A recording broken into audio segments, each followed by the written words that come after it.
Hey, what's going on, guys? It's your boy Black Hub Jones back with an episode 5 review of Fruits Baskets. Let's go ahead and get into it. First and foremost, shows are art, uh, cartoons are art, anime is art.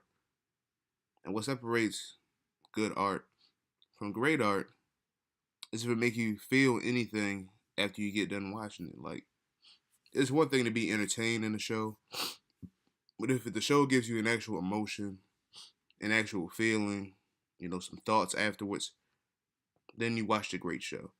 Now, like I said, anything can be entertaining. A monkey smashing a banana, a monkey slipping on a banana is entertaining or whatever. Or, you know, entertainment value is pretty low nowadays.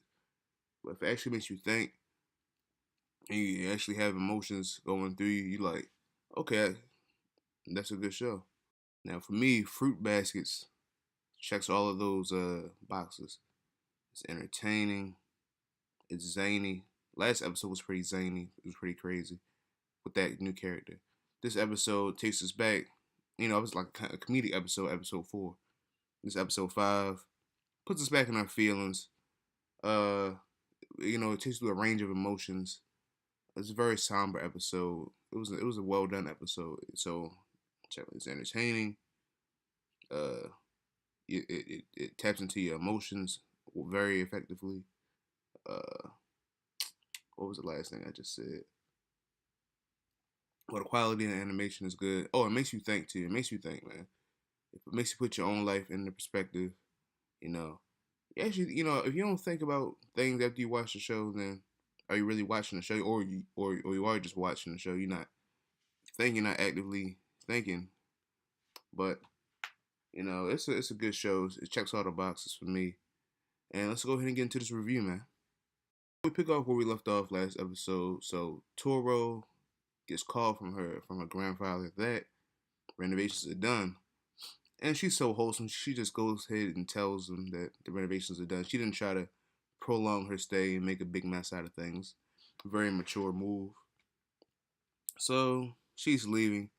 And as she's leaving, we find out some of you probably already knew. But we find out what the Fruits Baskets game was, or what Fruit Baskets means. Anyway, it's a game. Apparently it's like a grade school game where somebody's in the middle, they call out everybody's a fruit. And then I don't know the rules of the game, but that's basically what it was. It's like a you're it type of thing, but you're in a circle. It was crazy. Shit was crazy, man. Google it though. Anyway, we learned the word, so we know it's a game. It's a grade school game. Uh, and somebody called her a rice ball. Now, from my understanding of the game, you're supposed to call somebody a fruit, but a rice ball, last time I checked, was not a fruit. And so she felt left out. I guess they never called her. I guess that was like a slight, I guess. Apparently, it was. She took it as a slight later on. She didn't know then, but later on, she's like, "Oh, they were probably making fun of me."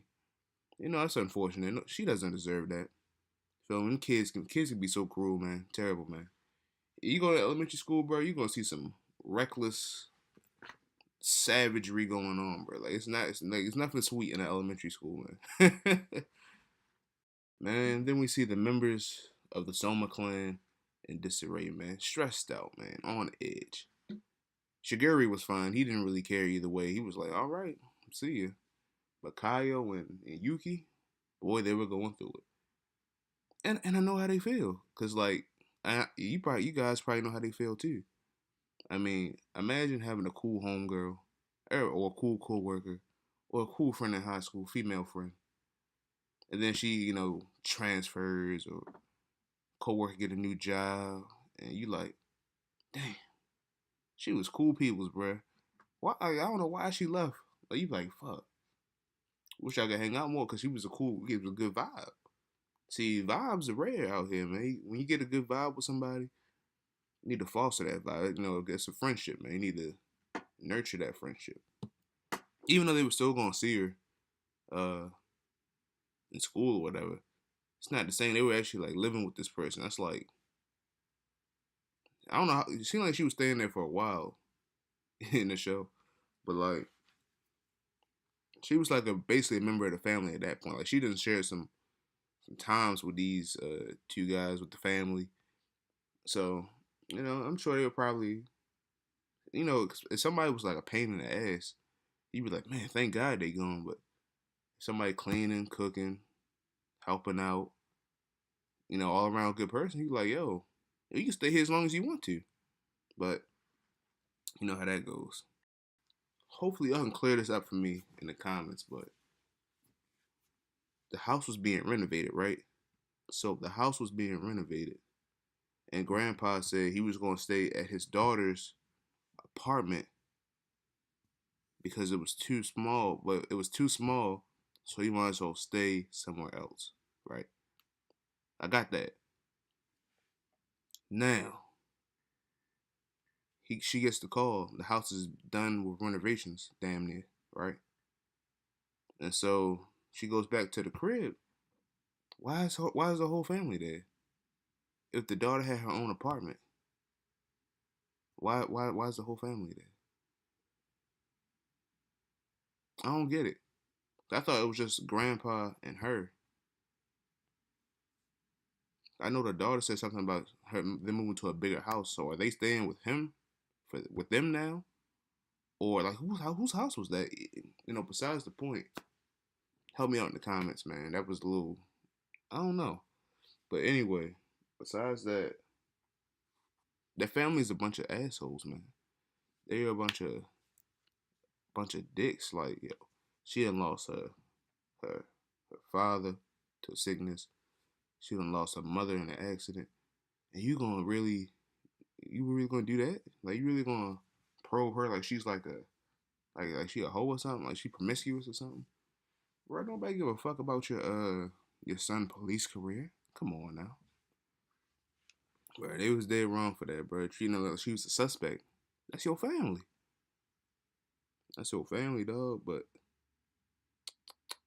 luckily, OG Gramps stepped up the bat.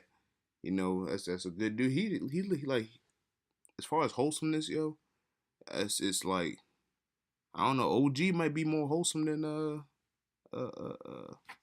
Honda, man. I ain't gonna lie to you, cause he stepped up, smacked him. They're just unpleasant people, man. Obviously. So he stepped up, held her down, said, you don't deserve this. Like I said earlier, she don't deserve that. He said, if you got somewhere you want to go, you can go there. But you spread your wings. That's very important. You gotta let her cook, man. You gotta let her cook.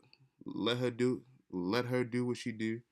You know, and everything will be cool. But they were already on their shit, man. I don't even think that's their house. That's not even their house, and they already wild. Doesn't make any sense. I should go ahead and wrap this thing up, man. I'm checking my notes right now, man.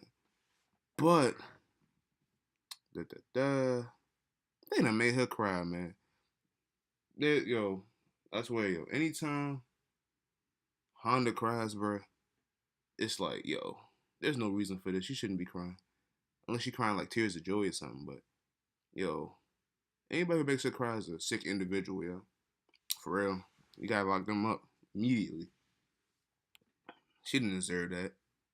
Uh, the Soma clan. Oh man, yo, the Soma clan pulls up too smooth, man, too smooth. They roll up there. Yuki just says, "Well, then come home then." He slid right through the door. That's crazy, man.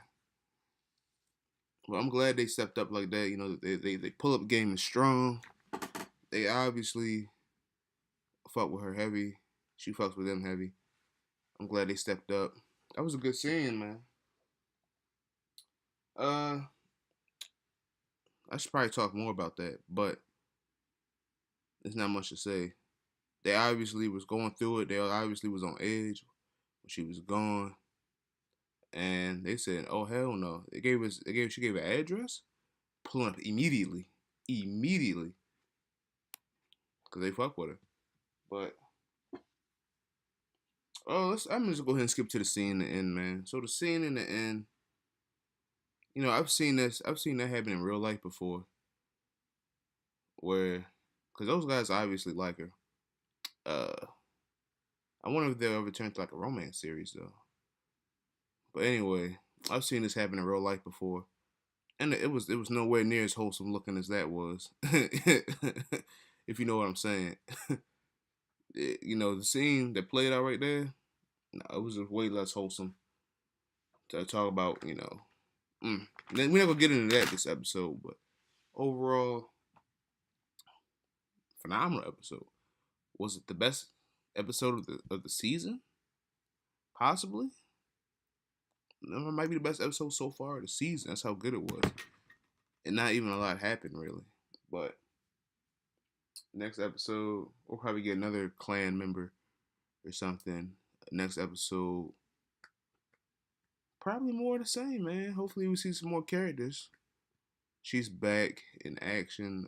This is Blackout Jones. Make sure you like, comment, and subscribe. And I'll catch you guys later.